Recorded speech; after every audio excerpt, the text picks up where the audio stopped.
আপনি কি জানেন যে আপনার রুমের পাশে যে ওয়াশরুমটি রয়েছে সেই ওয়াশরুমে থাকা খবিস জিনদের দ্বারা আপনি আক্রান্ত হতে পারেন? জি, সত্য বলছি আমি।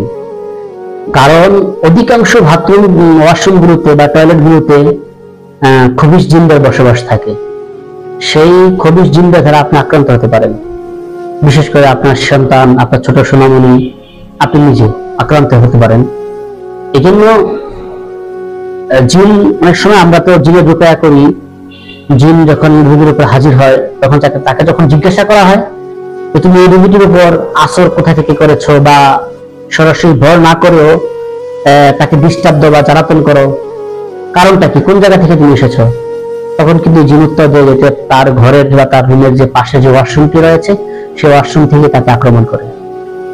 তো জিজ্ঞাসা করা হলো কারণটা কি, বলা হয় তখন এই জিনগুলো উত্তর দেয় যে সে যখন রাতে ঘুমায় তার রুমে যে ওয়াশরুমটি রয়েছে সেই ওয়াশরুমটি দরজা সে লাগায় ঘুমায় না।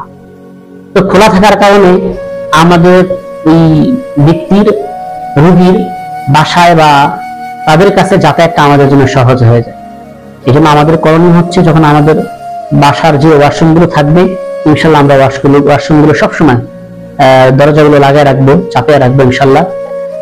এবং এখান থেকে আপনার বাচ্চার উপর এফেক্ট হতে পারে, প্রভাব পড়তে পারে, আপনার উপর পড়তে পারে। বিশেষ করে রাতের বেলা যখন আপনারা ঘুমান, ওয়াশরুমগুলো খুব সতর্কতার সাথে লাগিয়ে রাখবেন। ওরা রাতের বেলা আপনার ঘুমে বেশি ডিস্টার্ব দিবে, সেটা স্বপ্নের মাধ্যমে হোক বা জাগ্রত অবস্থায় হোক। শরীরে খোঁচা দিবে, শরীরে জ্বালাতন করবে, শরীর ব্যথা করবে, এমনটা হতে পারে। এই জন্য আপনারা আরেকটি বিষয় হচ্ছে, যখন আপনারা ওয়াশরুমে যাবেন, ওয়াশরুমে যাওয়ার সময় আপনাদের মাথা ঢেকে যাবেন। পাশাপাশি ওয়াশরুমে যাওয়ার সময় বাম পা দিয়ে ওয়াশরুমে প্রবেশ করবেন এবং ডান পা দিয়ে ওয়াশরুম থেকে বের হবেন, কারণ এটা না পাওয়ার জায়গা। আর হচ্ছে আপনারা দোয়া পড়বেন। যদি দোয়া না পারেন, আসা যাওয়ার দোয়াটা, তাহলে ওয়াশরুমে প্রবেশ করার আগে আউযু বিল্লাহি মিনাশ শাইতানির রাজিম এই দোয়াটা পড়ে নেবেন। আর বের হওয়ার পরে যদি দোয়া না পারেন, বের হওয়ার পরে আলহামদুলিল্লাহ এতটুকু বলবেন, ইনশাআল্লাহ আপনাদের পক্ষ থেকে দোয়া আদায় হয়ে যাবে। এবং পাশাপাশি এই দোয়াগুলো শেখার চেষ্টা করবেন। আল্লাহ তাআলা আমাদেরকে সকলকে খবিস জিন থেকে, খন্নাস জিন থেকে, তারা সাধারণ জিন থেকে আল্লাহ তাআলা আমাদেরকে হেফাজত করুক।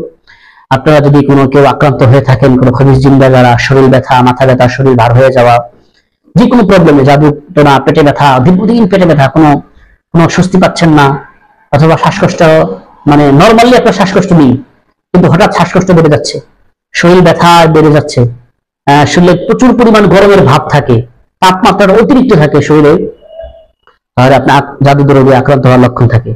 এই জন্য ইনশাল্লাহ আপনারা চাইলে আমাদের কাছে রোকায়া করতে পারেন। যে নাম্বার থাকবে, দেওয়া থাকবে, সেই নাম্বারে যোগাযোগ করতে পারবেন। ইনশাল্লাহ আল্লাহ তাআলা আপনাকে কোরআনের বরকতে সুস্থ করে দেবে। আল্লাহ হাফেজ।